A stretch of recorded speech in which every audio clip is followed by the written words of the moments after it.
Hoy hablamos sobre el profeta Oseas, que es el que da comienzo a lo que llamamos los profetas menores. Y nos vamos a dar cuenta al estudiar los profetas menores que estos 12 profetas, cada uno tiene sus características especiales. Y vamos a darnos cuenta que hay que entender un poco los tiempos que corrían, y hay que entender también los lugares geográficos a los que se refieren. Entonces es algo que vamos a tomar en cuenta. Obviamente en los 50 minutos que tenemos a disposición no vamos a poner a hacer un exégesis exhaustivo, y tampoco es la intención, porque lo que vamos a hacer es lo que se llama una introducción. Quiere decir que vamos a hablar de algunas cosas como quién es el autor, el tiempo que corría, y ese tipo de cosas. Y también vamos a intentar, en el caso de Abdías va a ser más fácil entrar un poco en el texto, pero básicamente es para entender mejor en qué contexto se desarrolla todo esto. Bien, lo mejor es que tengan sus Biblias abiertas para poder seguir, tanto si son de papel o en el celular, da lo mismo. Y empezamos con el libro de Oseas. Y lo primero que vamos a hablar es hablar del autor, que también es el título del libro. Aquí vemos algo que lo vemos básicamente con todos y cada uno de estos 12 profetas, y tiene que ver con el hecho de que sabemos muy pocos detalles biográficos. Bueno, sobre algunos más, en el caso de Jonás lo veremos, y en otros casos, como en el caso de Abdías, menos, y en un caso, como es el profeta Malaquías, prácticamente nada. Bueno, de Malaquías en ese momento vamos a hablar. Entonces, en el caso de Oseas nos quedamos en medio, ¿vale? Porque hay algunos datos biográficos que por lo menos nos permiten un poco reconstruir su vida. Bueno, lo primero que aprendemos, y por eso el versículo 1 lo vamos a mirar con un poco más detalle. Sabemos quién era su padre, Beeri se llama, y luego nos damos cuenta que esto ocurre en días de Uzías, Jotam, Acaz y Ezequías. Y esto es muy interesante porque si vamos al libro de Isaías capítulo 1, versículo 1. Bueno, yo lo voy a leer porque así se escucha mejor. Pueden seguirme. Dice: visión de Isaías, hijo de Amós, la cual vio acerca de Judá y Jerusalén en días de Uzías, Jotam, Acaz y Ezequías. ¿Se dan cuenta de una cosa? Son los mismos reyes, ¿vale? Entonces nos damos cuenta de una cosa de entrada que es bastante interesante, que tanto el profeta Isaías como el profeta Oseas ministran en la misma época, pero a una audiencia diferente. Y esto lo vemos aquí en el mapa. Ven ahí en la parte a la izquierda abajo. Ven esa división, ¿no?, que ocurrió.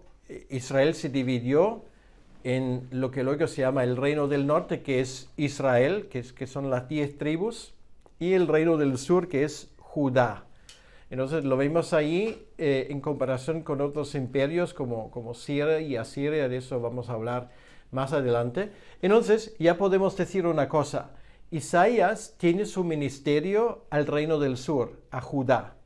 Y esto, bueno, hoy no hablaremos de Isaías, tiene su explicación porque Isaías está emparentado con la casa real de los reyes de Judá. Entonces tiene cierta lógica esto. Aquí Oseas ministra a Israel, al reino del norte.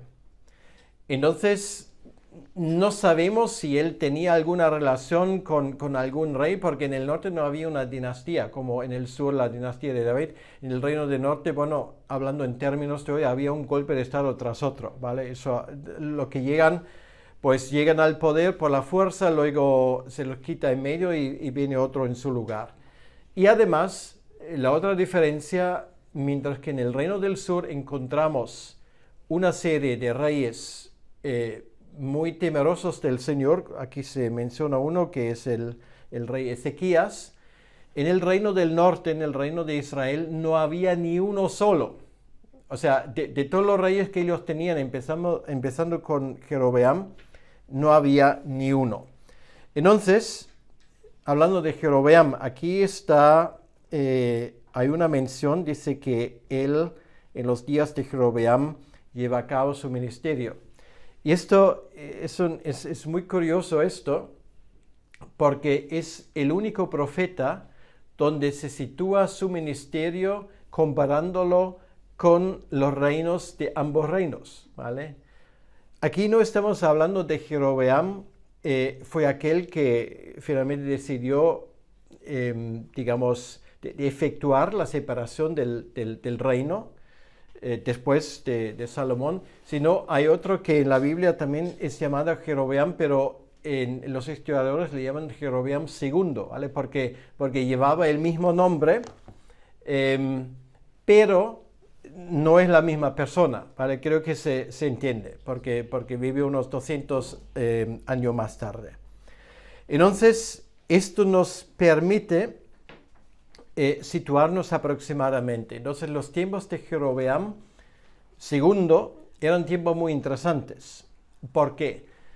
Porque Israel, o sea, el reino del norte, en cuanto a poderío militar, era bastante superior a Judá en el sur. Esto es lo primero.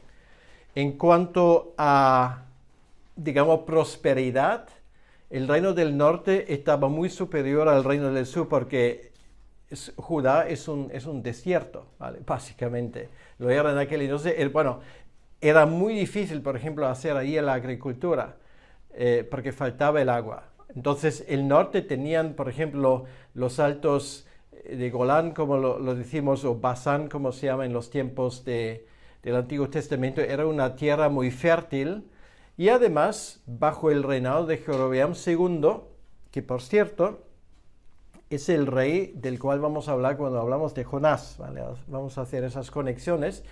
El rey Jerobeam II era un mal rey en el sentido de que no temía al Señor, pero era un político bastante ágil, ¿vale?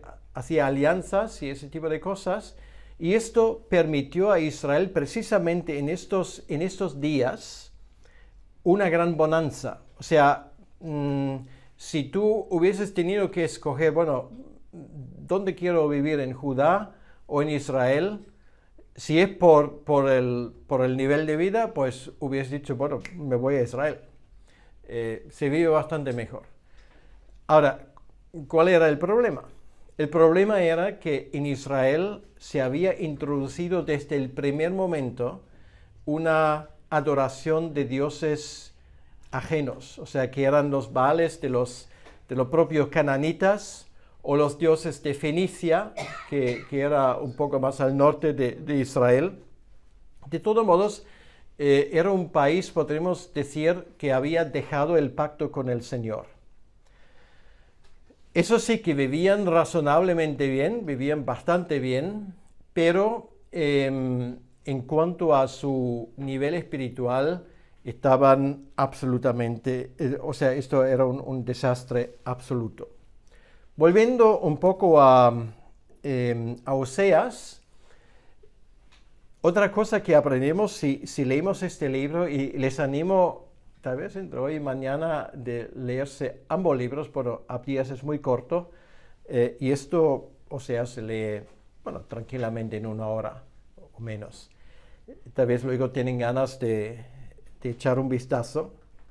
Entonces, lo que nos damos cuenta, la otra cosa, es que Oseas tiene un conocimiento muy detallado de la geografía de Israel, de la política de Israel, de la topografía de Israel y de su historia.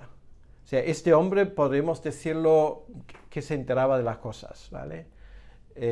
¿Y por qué lo sabemos? Bueno, porque en el libro hace referencia continuamente a esto. Bueno, aquí tengo unas cuantas referencias, pero no le voy a aburrir con esto, ¿vale? Porque si van leyendo, incluso si les hace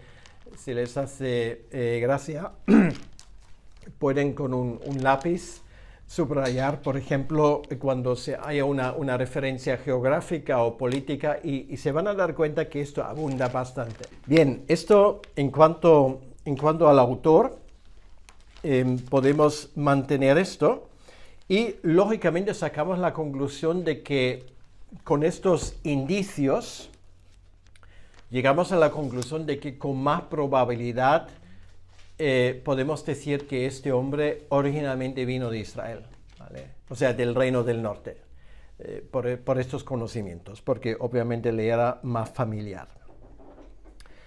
Entonces, hablamos de la fecha.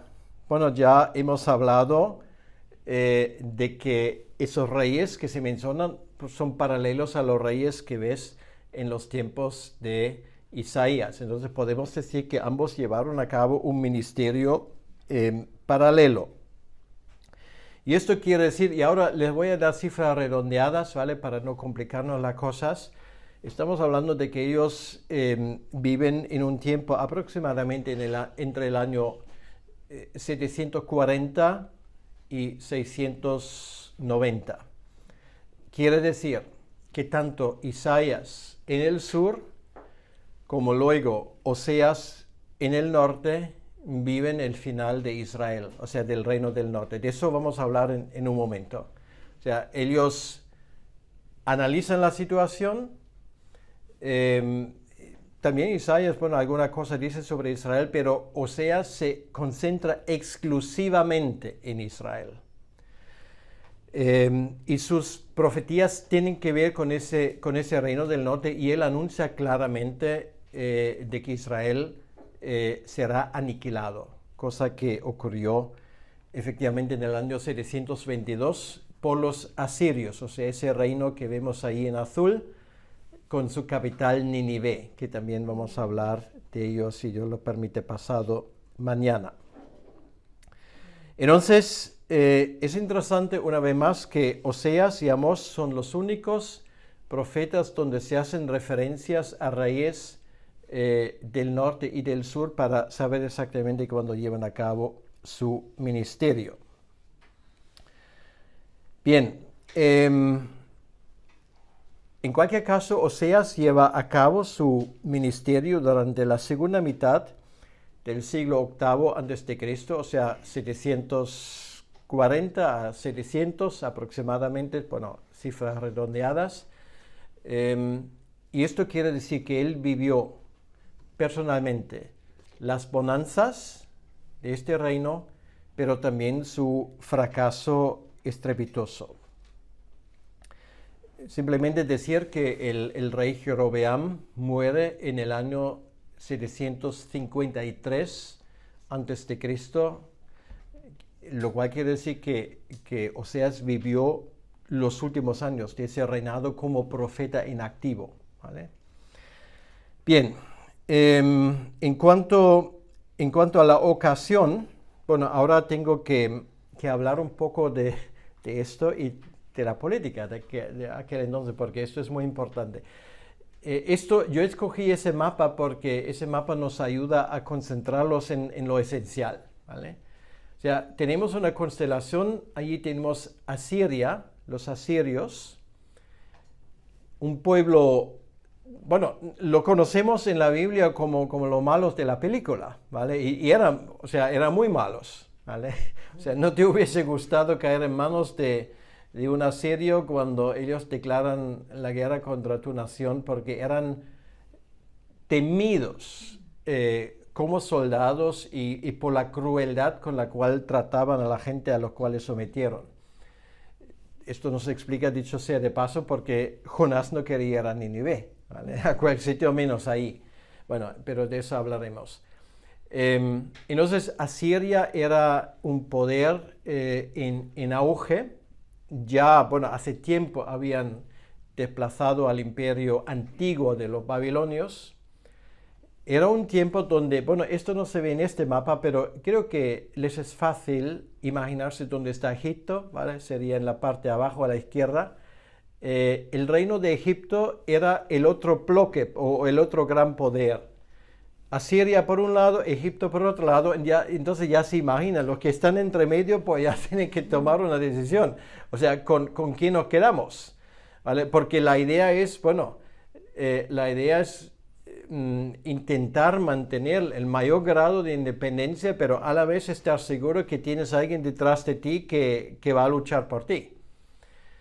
Entonces, básicamente, en ese tiempo tenemos ahí un tercer reino que incluso parece casi más grande que el reino de Asiria, y esto es Siria, ¿vale? Asiria y Siria, aunque el nombre es similar, una cosa no tiene nada que ver con la otra, ¿vale?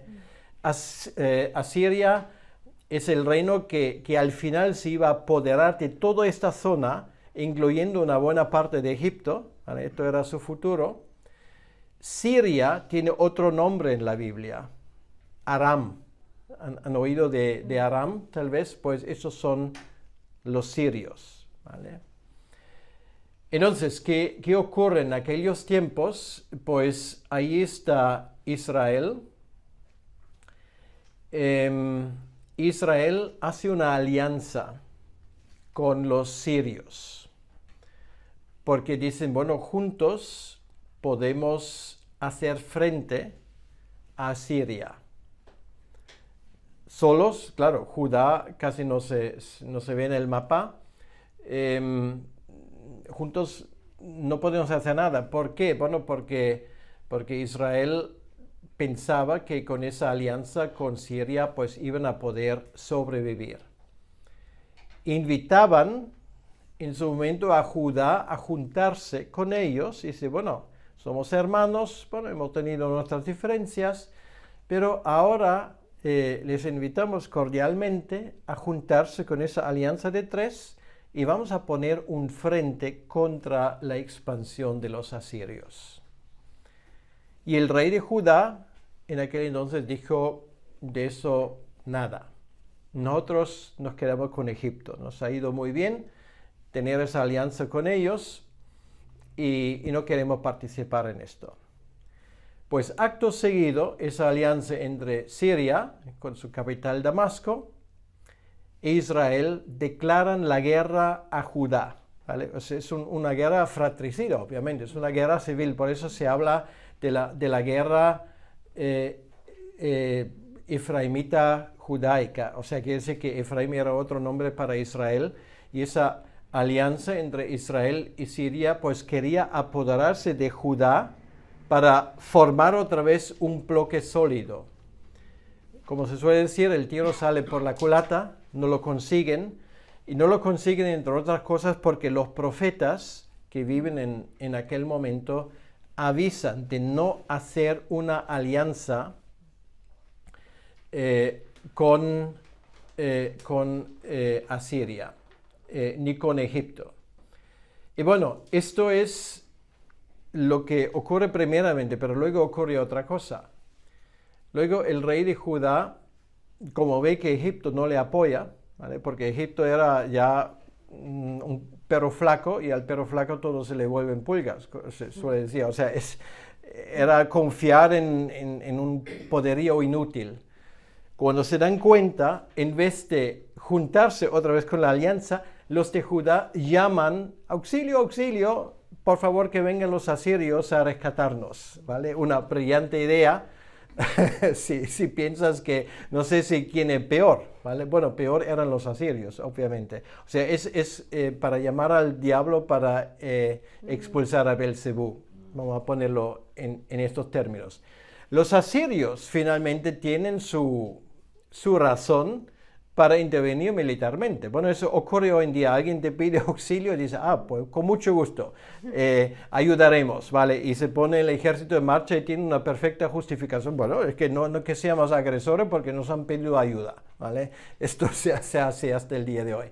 Bueno, los asirios vienen En el año 732 se ceban con Damasco. Bueno, Damasco se ve ahí en el sur, ¿vale? Era la capital de Siria. Cae Damasco. Y ahora a los de Israel, ellos ya ven las orejas del lobo, ¿vale? Porque el siguiente es Israel. Y efectivamente, 10 años más tarde, en el año 722, el ejército de Asiria, que ya se había incorporado a Siria, ocupa Israel. Y claro, el siguiente es Judá.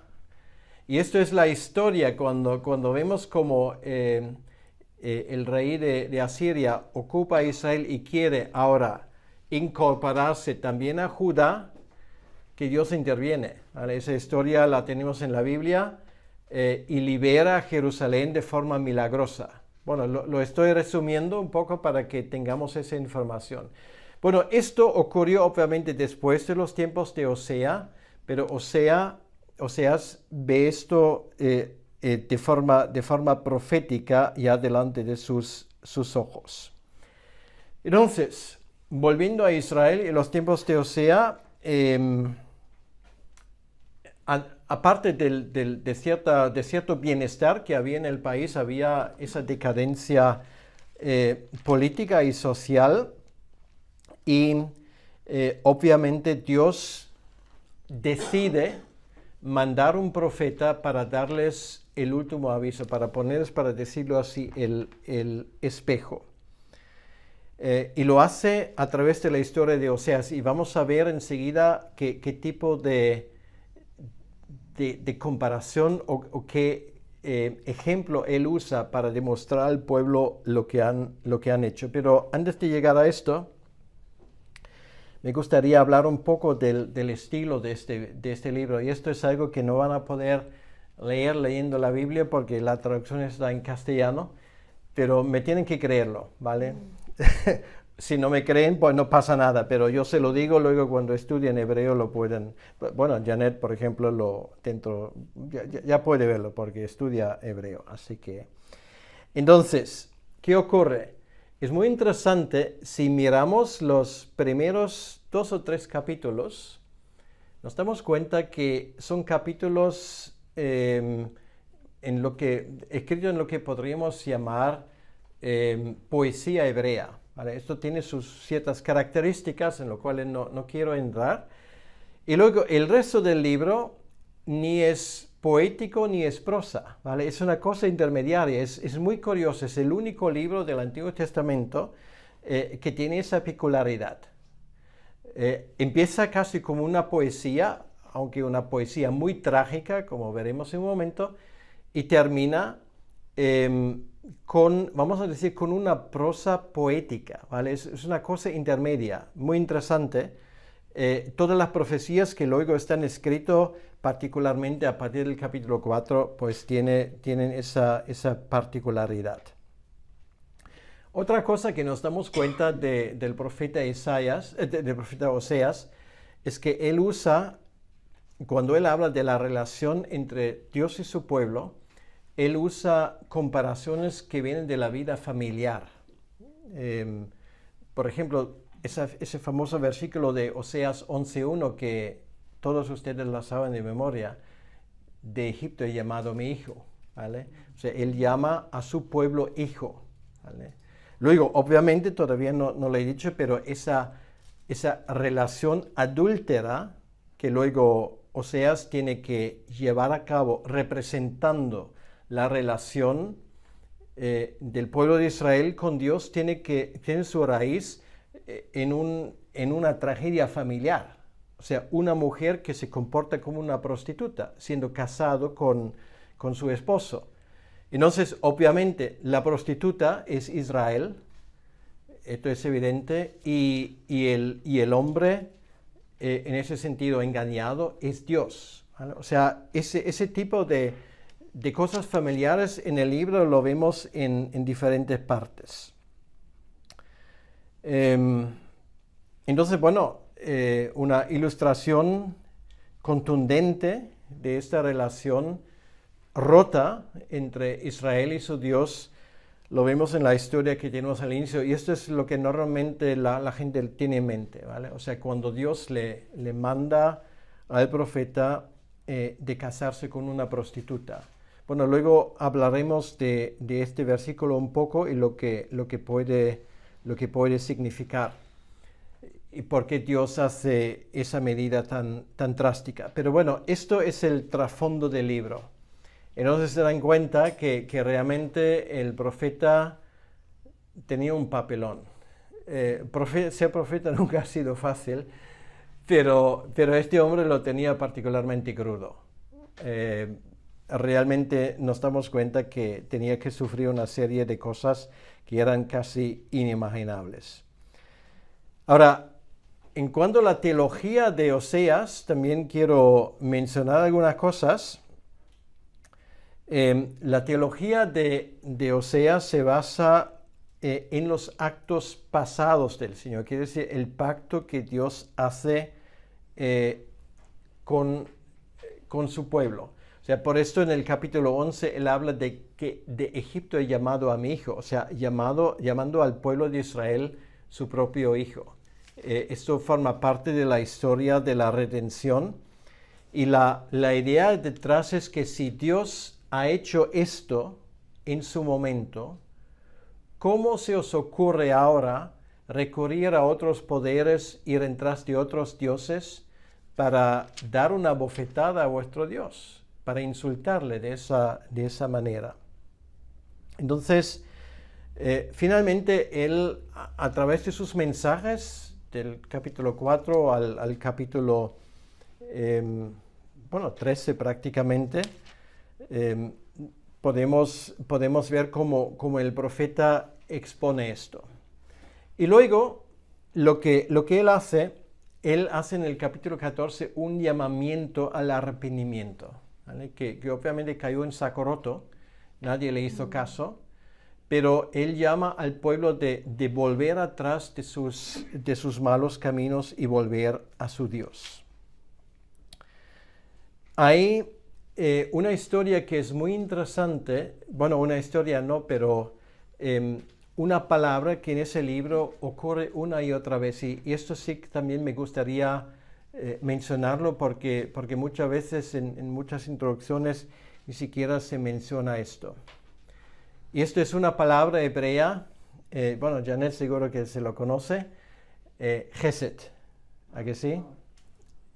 Y los demás, aunque no sepan hebreo, lo han escuchado también. Bueno, Chesed se traduce en la Reina Valera muchas veces como amor como misericordia, ¿vale? Muchas veces esto es la traducción. Y sin embargo, el concepto de esa palabra es mucho más amplio, va más allá de misericordia. O sea, Chesed podríamos traducirlo como amor del pacto, ¿vale? Y esto para nosotros es fácil de entenderlo porque en el Nuevo Testamento hay una palabra que prácticamente ocupa el lugar del Chesed en el Antiguo Pacto. Esa palabra también ustedes la conocen, agape, ¿vale? O sea, esa conexión me gustaría que ustedes lo entendiesen, porque esto es algo que raras veces se dice, y bueno, ya que ustedes han venido esta mañana, también tienen el derecho de escuchar algo especial.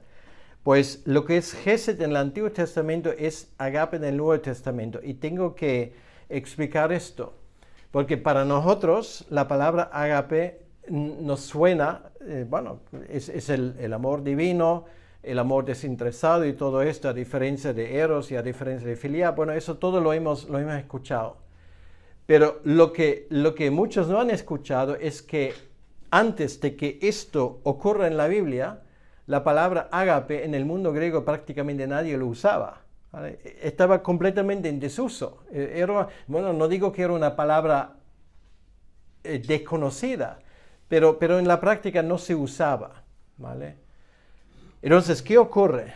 Los autores del Nuevo Testamento trasladan el concepto de Chesed, del amor del pacto de Dios, al Nuevo Testamento. Ahí aparece como agape, ¿vale? Entonces, cuando entiendes esto, de repente te das cuenta realmente, nosotros ponemos mucho énfasis sobre el tema del hilo rojo en la historia de la redención. Esto es una parte de ella, el amor pactual de Dios. O sea, Dios no solamente dice, bueno, os quiero porque os quiero. Dios dice, os quiero porque me he comprometido con vosotros. ¿Vale? Esto es la idea que hay detrás. Por eso se llama amor pactual. Y esto es comparable, digamos, lo más cercano a esto es cuando aquí en la tierra dos personas se casan. ¿Vale? Esto es un pacto. Entonces, esto es la razón porque en los primeros dos capítulos de Oseas, se ilustra la rotura de ese pacto como la rotura de un pacto matrimonial. ¿Vale? Lo entendemos ahora. Esto es ahí detrás. Y esa palabra Gesed es una palabra muy importante que sale en este libro. Y otra cosa quiero mencionar, bueno, estamos en una introducción a este libro. En el Nuevo Testamento hay un libro que obviamente un evangelista que le gusta citar particularmente del libro de Oseas, y es Mateo. ¿Vale? De Egipto he llamado a mi hijo. ¿Vale? Esto ya aparece, creo que es en el capítulo 2 de Mateo, pero luego él cita 2 veces más del libro de Mateo. Del libro de Oseas. Una vez en el capítulo 9, versículo 13. Esto sí lo voy a buscar rápidamente. Mateo 9, versículo 13. Citando de Oseas 6:6, dice, id pues y aprended lo que significa misericordia quiero y no sacrificio, porque no he venido a llamar a justos, sino a pecadores al arrepentimiento. ¿Vale? Es exactamente el mensaje de Oseas. ¿Vale? Es exactamente lo que él hace en su momento. Y allí él habla de ese amor del pacto que la Reina Valera traduce, usted ya lo saben, como misericordia, quiere decir Gesed quiero, o sea, amor del pacto, fidelidad al pacto, o sea, no un amor, qué sé yo, romántico, emocional, esto no tiene nada que ver, esto tiene que ver con una decisión, ¿vale? Entonces, misericordia quiero y no sacrificio, bueno, no en el sentido que Dios dice, bueno, la Torá, el libro de Levítico queda borrado, ¿vale? En este momento esto no es la cuestión, pero él dice que esos sacrificios no sirven para nada, que venís al culto si vivís en una relación de adulterio espiritual, ¿vale? Y es un mensaje realmente muy poderoso también para nuestros tiempos, pero la aplicación se lo deja a usted. Entonces, versículo 7 del capítulo 12. Tenemos el mismo versículo, ¿vale? Ahí en otro contexto, donde cita exactamente el mismo versículo y voy a leer a partir del versículo 5. Dice, y no habéis leído en la ley como en el día de reposo los sacerdotes en el templo profanan el día de reposo y son sin culpa, pues os digo que uno mayor que el templo está aquí. Y si supieseis qué significa misericordia quiero y no sacrificio, no condenaríais a los inocentes, porque el Señor, el Hijo del Hombre es Señor del día de reposo. Entonces, bueno, esto es la idea principal y creo que eso ya nos da un acceso bastante interesante a ese libro que, bueno, no sé cuándo ustedes lo han estudiado por última vez, pero creo que básicamente esto nos facilita un marco para poder entender ese libro mejor.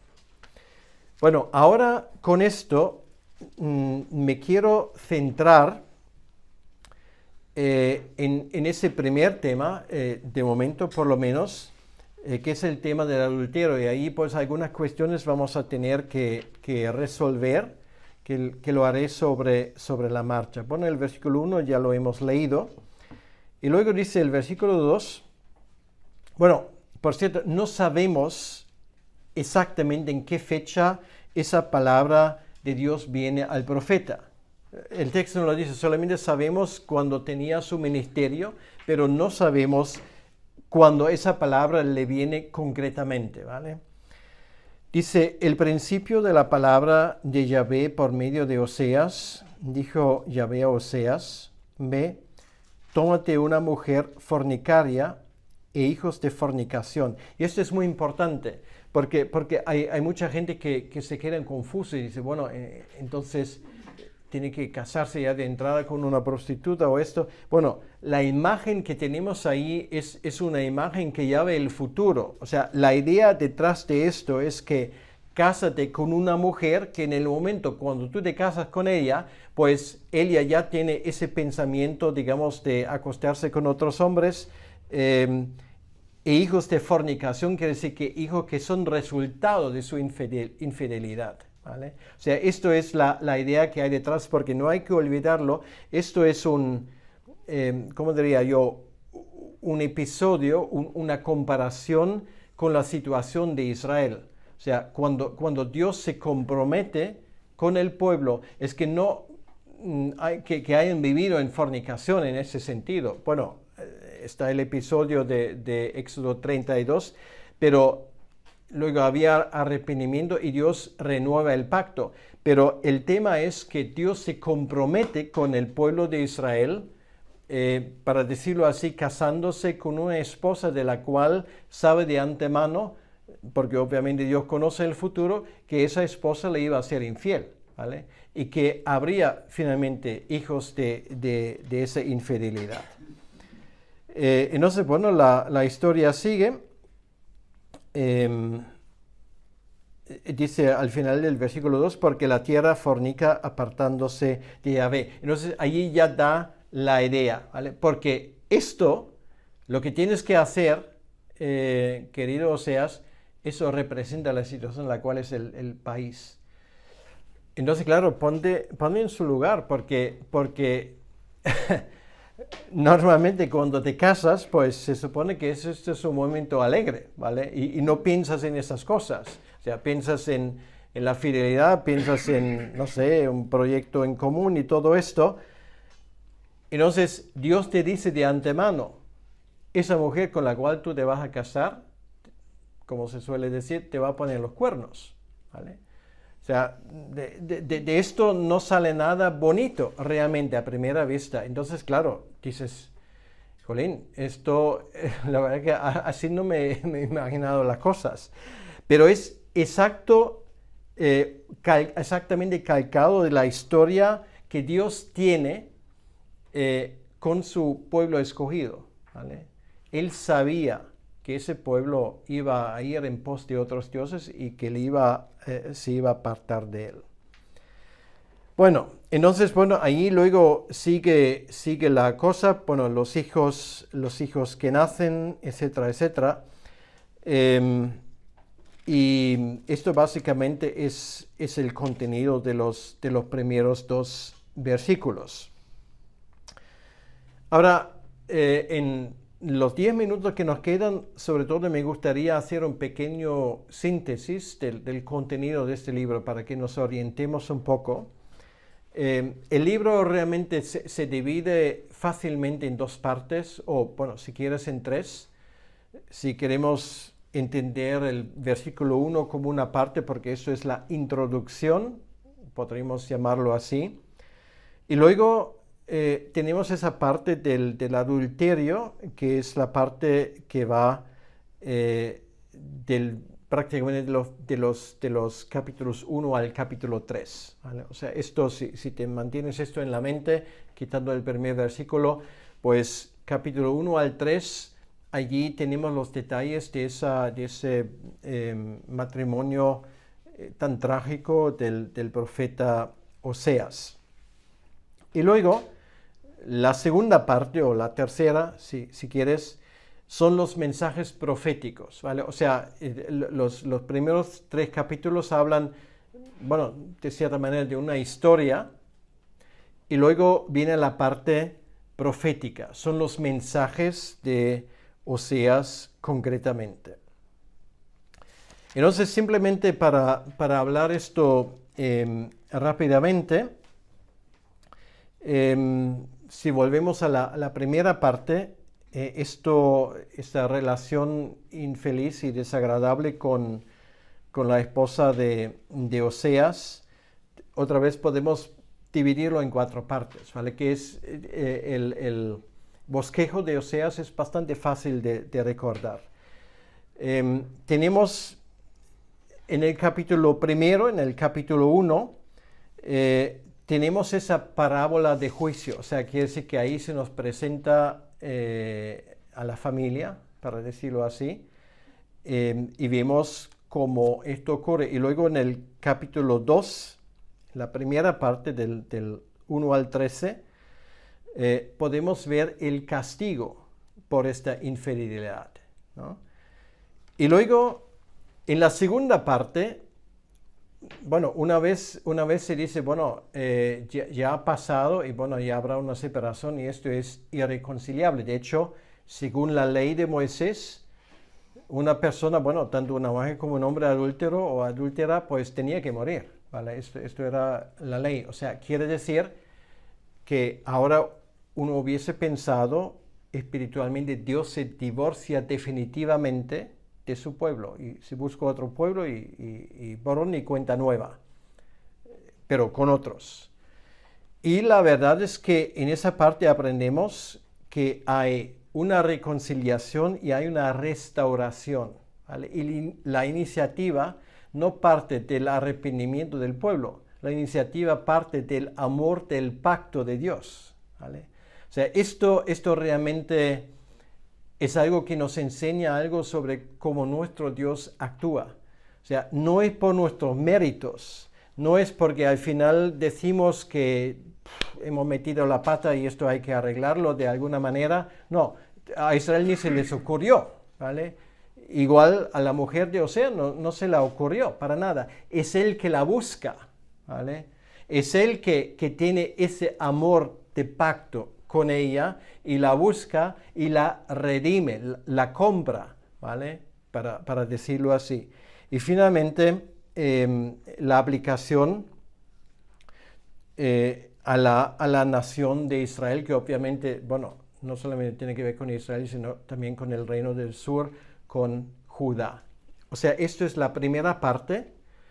Y bueno, es inusual, muy inusual, o sea, dentro de la Biblia no tenemos otra historia semejante, pero contiene una enseñanza muy poderosa. Y luego, en cuanto a la segunda parte, estos mensajes del profeta del profeta Oseas, en primer lugar, y estamos hablando, estoy un poco también no dando las referencias exactas, sino trabajo con capítulos para que la cosa sea un poco más fácil.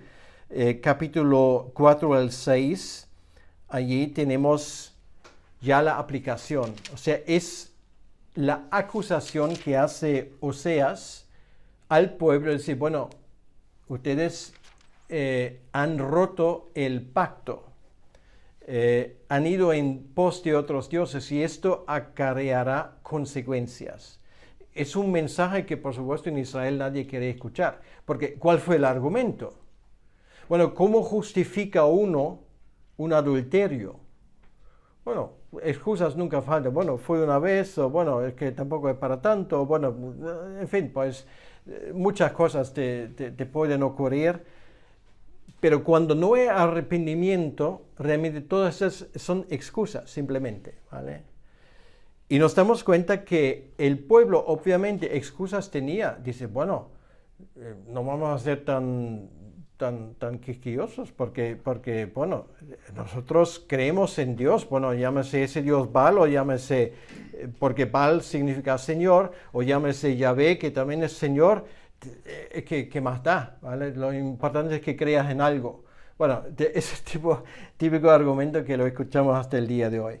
O sea, no, en resumidas cuentas, no había disposición de parte de los israelitas, no había ni pizca de arrepentimiento.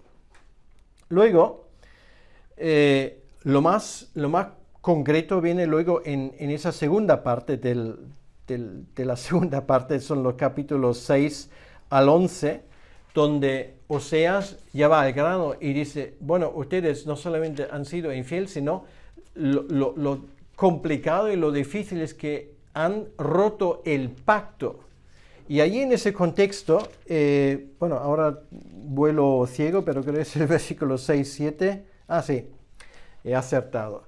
En el versículo 6, en ese contexto, y esto es la única vez que aparece en la Biblia, ese pacto que ellos han roto, Dios lo compara con el pacto que en su momento Adán ha roto con Dios, porque algunos dicen, bueno, en la Biblia dice en ningún sitio que había un pacto entre Dios y Adán. Bueno, hay que ser concreto y claro, en el libro de Génesis no se dice, eso es cierto, pero eso sale en la Biblia y sale en ese contexto del pacto roto de Israel. Y dice en el 6:7, mas ellos, o sea, Israel, cual Adán, traspasaron el pacto y allí prevaricaron contra mí. O sea, es realmente un versículo muy interesante donde vemos que eso de romper pactos tiene una larga historia, infelizmente. Y luego, esto termina con el capítulo 11, donde ocurre esto, lo que ya he mencionado, que Dios sigue llamando, bueno, ahora no llama a su pueblo esposa, pero ahora en ese contexto lo llama hijo, ¿vale? Hay cambios de metáforas. Dice, de Egipto he llamado a mi hijo. Quiere decir que el amor que Dios tiene para con su pueblo es un amor inquebrantable. Y ustedes saben, esto es la única razón por la cual estamos aquí en esta mañana. Si fuese por nosotros, pues ya nos habríamos ido para siempre.